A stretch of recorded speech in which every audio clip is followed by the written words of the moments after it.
വായെന്നൊരു പല്ല് പോയി, അതിനിപ്പോ എന്താ, ബാക്കി 31 പല്ലില്ലേ?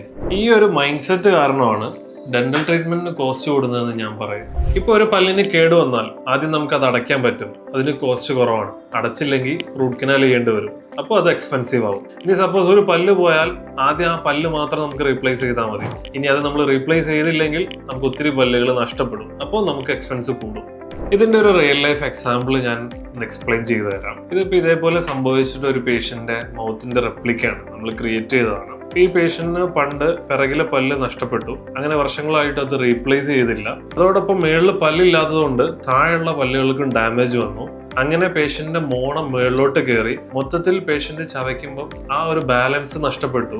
അതേപോലെ ജോയിന്റിലും ചെറിയ പെയിനുകൾ വന്നു തുടങ്ങി. നോർമലി ഒരു പേഷ്യന്റിന് താഴെ മേളിലും പല്ലുകൾ ഉണ്ടാവും, ആ പല്ലുകൾ ഉണ്ടാവാനുള്ള സ്പേസസ് ഉണ്ടാവും. ഒരു പല്ല് നഷ്ടപ്പെട്ടു കഴിഞ്ഞാൽ ആ സ്പേസിലേക്ക് പല്ല് ആഡ് ചെയ്ത് കൊടുത്താൽ മതി. പക്ഷേ ഈ കേസിൽ നമുക്കിനി പല്ല് ആഡ് ചെയ്ത് കൊടുക്കാനുള്ള സ്പേസ് ഇല്ലാത്ത അവസ്ഥ വന്നു. അപ്പൊ ഇനി ഈ പേഷ്യന്റിന് നമുക്ക് പല്ല് വെച്ച് കൊടുക്കണമെങ്കിൽ താഴെ മേളിലും സർജറി ചെയ്ത് അതിനുള്ള സ്പേസ് ഉണ്ടാക്കി അതിനുശേഷം പല്ലുകൾ വെച്ചു അത് ബാലൻസ് ആക്കി എടുക്കും.